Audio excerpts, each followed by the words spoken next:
अस्सलामुअलैकुम। YouTube channel technical guidance के साथ मेरा नाम महमूद अज़ीम है। किसी भी सोलर इंस्टॉलेशन से पहले उसका डायग्राम बना लेना और समझ लेना इंतहाई ज़रूरी काम है, क्योंकि अगर डायग्राम के बगैर आप कोई भी काम करेंगे तो फिर किसी भी किस्म की मिस्टेक हो सकती है। तो सबसे पहले ये हमारा एक सोलर इन्वर्टर है। किसी भी टाइप का सोलर इन्वर्टर हो तो फिर उसके नीचे एक बॉटम पे जो उसके एक प्लेट होती है, यहाँ पे आप देख सकते हैं जितनी भी इंस्टॉलेशन होती है यहीं पे हमने करनी होती है। जो भी कनेक्शन होते हैं एसी के, डीसी के, इनपुट आउटपुट हर चीज़ के, सबसे मोस्ट लेफ़्ट साइड के ऊपर जो एक पॉइंट होता है, ये छोटा सा बॉक्स बना होता है। इसमें पहले अर्थिंग का पॉइंट होता है, सेकंड पे लाइव एल यानी कि हमारा फेज़ एल पे लगेगा और न्यूट्रल एन पे लगेगी। ये हमारी ग्रिड की इनपुट होती है। यहाँ से हर इन्वर्टर के लेफ़्ट साइड के ऊपर ये चीज़ आपको देखने को मिलेगी। यहाँ पे नीचे आपने एक प्रोटेक्शन डिवाइस लगानी है, तो यहाँ पे आप वोल्ट प्रोटेक्शन लगाएंगे ताकि वापडा इनपुट में आने वाली किसी भी हाई वोल्टेज को आपकी जो वोल्ट प्रोटेक्शन डिवाइस है वो इधर ही कवर कर लेगी। बहुत सारे दोस्त बोलते हैं कि सोलर इन्वर्टर के अंदर प्रोटेक्शन डिवाइस होती है, सर्ज प्रोटेक्शन भी होती है, एम्पेयर प्रोटेक्शन भी होती है। जब वोल्ट प्रोटेक्शन, एम्पेयर प्रोटेक्शन और सर्ज प्रोटेक्शन हर चीज़ सोलर इन्वर्टर के अंदर मौजूद है तो फिर एक्सटर्नली हमें लगाने की क्या ज़रूरत है। यहाँ पे इन और आउट की अक्सर दोस्त गलती करते हैं, ऊपर इनपुट रख देते हैं और नीचे आउटपुट, जैसा कि मैंने भी लिख दिया है। तो कोशिश करनी चाहिए कि वापडा जिधर से इन हो वहाँ से आपने इनपुट देनी है इसको, अदरवाइज़ प्रोटेक्शन जो है आपकी वो काम नहीं करेगी। और हर प्रोटेक्शन के ऊपर इसके न्यूट्रल और फेज़ लिखा होता है। न्यूट्रल पे न्यूट्रल लगानी है और एल जहाँ होता है वहाँ पे फेज़ आपने कनेक्ट करना है। चूँकि प्रोटेक्शन डिवाइस के अंदर न्यूट्रल जो होती है वो कॉमन होती है और प्रोटेक्शन ने सिर्फ़ और सिर्फ फेज़ वाली वायर को कट ऑफ करवाना होता है। तो ये दोस्त यहाँ पे पूछते हैं कि एक्सटर्नली प्रोटेक्शन लगाने का क्या पर्पज़ है। इसका पर्पज़ ये है कि अक्सर औकात ऐसे होता है कि इन्वर्टर के अंदर जो प्रोटेक्शन होती है वो काम नहीं करती। हर इन्वर्टर की प्रोटेक्शन काम करती है, लेकिन कभी कभार ऐसे भी हो जाता है कि वो काम नहीं करती और इन्वर्टर जल जाता है। चाहे कितनी भी अच्छी कंपनी का इन्वर्टर हो, उसकी प्रोटेक्शन कोई टाइम ऐसा होता है कि काम नहीं करती, या फिर कुछ फॉल्ट की नौयत भी ऐसी होती है कि प्रोटेक्शन काम नहीं करती। इसलिए एक्सटर्नली प्रोटेक्शन अगर आप लगा लेंगे तो इसका कोई हर्ज नहीं है। ये सिर्फ 2200 रुपये की मिलती है। तो इसमें दो किस्म की होती है, एक 63 एम्पेयर की और एक 40 एम्पेयर की। कोशिश करें कि 63 एम्पेयर की प्रोटेक्शन लगाएं। और यहाँ पे नीचे वापडा इनपुट में हमने सबसे पहले एक सर्किट ब्रेकर लगाना है 32 एम्पेयर का।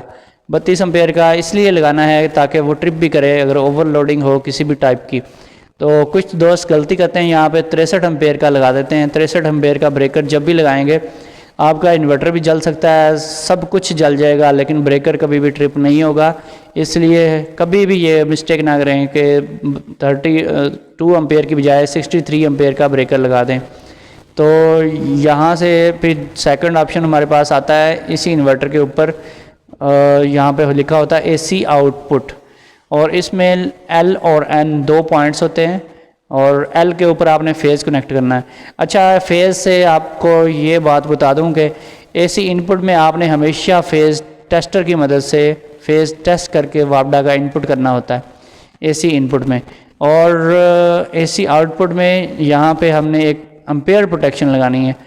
आप एम्पेयर प्लस वोल्ट प्रोटेक्शन भी यूज़ कर सकते हैं, और ख़ाली वोल्ट प्रोटेक्शन जो मिलती है वो भी आप एसी इनपुट में लगा सकते हैं। जो इसकी आउटपुट है उसमें हमने वोल्ट प्लस एम्पेयर प्रोटेक्शन लगानी है ताकि हम इन्वर्टर के आउटपुट के ऊपर जो लोड है उसके एम्पेयर्स को कंट्रोल कर सकें। इसमें 40 और 63 एम्पेयर की दो टाइप्स की मिलती है, आप कोई भी यूज़ कर सकते हैं, लेकिन कोशिश करें कि 63 एम्पेयर की प्रोटेक्शन लगाएं। इसको प्रोटेक्शन रिले भी बोला जाता है। यहाँ से हमने जो है लोड अपना कनेक्ट करना है, तो लोड एम्पेयर प्रोटेक्शन के थ्रू कनेक्ट करना है। अगर 3 किलोवाट का इन्वर्टर है वो अप्रॉक्सीमेटली 13 एम्पेयर तक का लोड उठा सकता है, लेकिन इतना लोड उस पर डालना नहीं चाहिए। कोशिश करें कि 10 एम्पेयर से ज़्यादा लोड ना डालें, बल्कि 8 एम्पेयर तक लोड डालेंगे तो आपका इन्वर्टर कभी भी जलेगा नहीं। आप प्रोटेक्शन के अंदर कोशिश करें कि 10 या 12 एम्पेयर सेट कर दें अगर 3 किलोवाट का इन्वर्टर है। अगर आपका 4 किलोवाट का इन्वर्टर है तो वो 17 एम्पेयर तक का लोड उठा सकता है। तो फिर आपने प्रोटेक्शन में 14 या 15 एम्पेयर सेट कर देने हैं ताकि इससे ज़्यादा लोड ना आए। अगर आप इससे भी कम एम्पेयर रखेंगे यानी कि 12 या 13 एम्पेयर रखेंगे तो फिर आपका इन्वर्टर बहुत ही कूल रहेगा और कभी भी ओवरहीट नहीं होगा। और अगर आपका 5 किलोवाट या 6 किलोवाट का इन्वर्टर है तो फिर वो हमारा जो 5 किलोवाट का है वो 22 एम्पेयर तक का लोड उठा सकता है और 6 किलोवाट वाला 27 एम्पेयर तक का मैक्सिमम लोड उठा सकता है। आपने क्या करना है, 22 एम्पेयर यानी कि 5 किलोवाट के इन्वर्टर में आपने 22 एम्पेयर सेट नहीं करने, उसमें मैक्सिमम आपने 18 एम्पेयर सेलेक्ट करने हैं, ताकि हम 18 एम्पेयर से जैसे ही कोई ज़्यादा लोड डाले हमारी प्रोटेक्शन जो है वो ट्रिप हो जाए। तो जो 27 एम्पेयर यानी कि 6 किलोवाट का इन्वर्टर है उसमें आपने 20 एम्पेयर या 22 एम्पेयर मैक्सिमम सेट कर देने हैं, ताकि इससे ज़्यादा ओवरलोड ना हो। अगर पूरी कैपेसिटी का लोड डालेंगे इन्वर्टर के ऊपर वो 5 से 10 मिनट तक तो चलाया जा सकता है, लेकिन अगर मुसलसल चलाया जाए घंटा या आधा घंटा तो फिर इन्वर्टर जल जाता है। चाहे जितना भी अच्छा इन्वर्टर हो, बहुत ज़्यादा ओवर हीट होने की वजह से वो जल जाते हैं। जो इसके ऊपर एम्पेयर्स लिखे होते हैं, जितने वाटेज लिखे होते हैं, किसी भी कंपनी के इन्वर्टर्स जो हैं उतना पूरा लोड कंटिन्यूसली नहीं चला सकते। और इन्वर्टर के सेंटर में बैटरी के पॉइंट्स होते हैं, यहाँ पे POS पॉजिटिव और प्लस लिखा होता है। ये आमतौर पर रेड कलर में लिखा होता है, इसलिए मैं भी रेड कलर यूज़ कर रहा हूँ। और आपने यहाँ पे एक चीज़ का ख़ास ख्याल रखना है, जो भी आपने लाइव यानी फेज़ वाली वायर्स यूज़ करनी है उसके लिए आपने रेड कलर की वायर्स लगानी है। तो यहाँ पे मैं इसको रेड बना देता हूँ। इसी तरह से आपने बैटरी में भी जो प्लस वायर्स यूज़ करनी है वो भी रेड कलर में हमेशा यूज़ करनी है। और आपने AC इनपुट और AC आउटपुट में आपने अगर 5 किलोवाट या 6 किलोवाट का इन्वर्टर है तो फिर आपने 744 वायर यूज़ करनी है। अगर आपका 3 किलोवाट का इन्वर्टर है तो फिर आप 736 भी यूज़ कर सकते हैं, लेकिन अगर 744 भी लगा देंगे तो कोई हर्ज नहीं है। तो यहाँ पे मैं इसकी इनपुट और आउटपुट को ठीक कर देता हूँ, क्योंकि हमारी नीचे से वापडा इनपुट आनी है, सर्किट ब्रेकर के थ्रू प्रोटेक्शन में इनपुट जाएगी और आउटपुट प्रोटेक्शन से निकलेगी और इन्वर्टर के AC इनपुट के पॉइंट पे एंटर हो जाएगी। इसी तरह से हमारी जो इसकी आउटपुट की इनपुट और आउटपुट है प्रोटेक्शन की वो कुछ इस तरह से होगी। इसके बाद आपको ये बता दूं, जो आपने बैटरी के साथ ब्रेकर यूज़ करना है वो आपने 125 एम्पेयर से लेकर 150 एम्पेयर तक का ब्रेकर यूज़ करना है। और आप कोशिश करें अच्छे वाला ब्रेकर कोई भी यूज़ करें। 3 किलोवाट, 5 किलोवाट या 6 किलोवाट का जो भी आपका सिस्टम है उन सब में आप 125 एम्पेयर या 150 एम्पेयर तक का ब्रेकर यूज़ कर सकते हैं। इसमें आपको अगर मित्सुबिशी का ब्रेकर मिल जाए और अगर आप न्यू परचेज़ करेंगे वो तो बहुत कॉस्टली पड़ जाएगा, आपको तकरीबन 40 से 50 हज़ार में मिलेगा। लेकिन अगर आप लाट में से ले लेंगे, लाट का जो सेकंड हैंड माल मिलता है, कंटेनर का माल, वहाँ से आपको 4500 रुपये का मिल जाएगा बैटरी वाला ब्रेकर। इसी तरह से इन्वर्टर के मोस्ट राइट साइड के ऊपर PV के कनेक्शन होते हैं, हर इन्वर्टर के तकरीबन राइट साइड पे ही होते हैं और PV प्लस लिखा होता है और रेड कलर में प्लस लिखा होता है और PV माइनस लिखा होता है ब्लैक कलर में। आपने PV के साथ भी जो वायरिंग यूज़ करनी है कोशिश करें कि प्लस वाली वायर के साथ आप रेड वायर यूज़ करें। और इसमें आप PV के लिए 8 mm भी लगा सकते हैं अगर आपका मिनिमम डिस्टेंस है 10 से 12 फुट का। अगर आपका डिस्टेंस ज़्यादा है तो फिर आप 12 mm की वायर यूज़ करें 15 से 20 फुट के लिए। और अगर आप डबल स्ट्रिंग यूज़ कर रहे हैं तो फिर आप 16 mm की वायर यूज़ करें ताकि उसमें एम्पेयर्स पूरे मिलें आपको। यहाँ पे आप 50 एम्पेयर का सर्किट ब्रेकर भी यूज़ कर सकते हैं और 70 एम्पेयर का भी। यहाँ पे आपने कोशिश करनी 500 वोल्ट वाला सर्किट ब्रेकर यूज़ करें ताकि वो ट्रिप भी हो।